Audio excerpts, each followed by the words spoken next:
Bugün senin yaz başında parlayan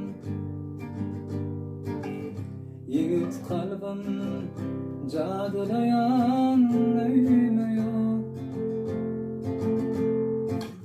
Yana yana teleğime karlayan inni sana gülümlerim demiyor.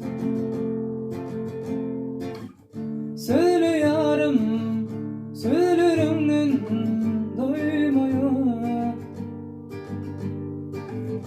Öyle yarım, söylerimden doymuyor. İnni sana gülümlerim demiyor. Öyle yarım, sensiz bana sevmiyor, sevmiyor, sevmiyor, sevmiyor, sevmiyor.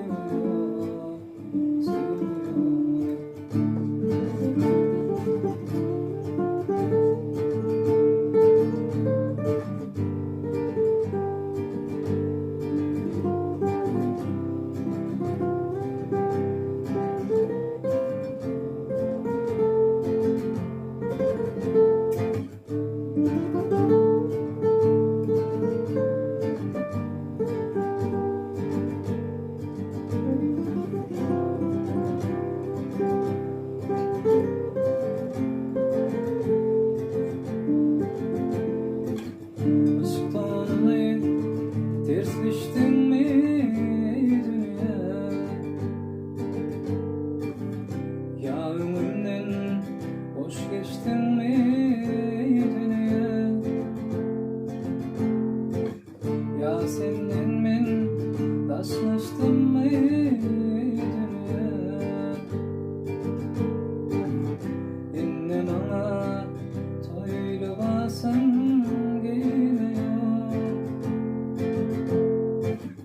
söyle yarım, söylerimden duymuyor. Öyle yarım, söylerimden duymuyor.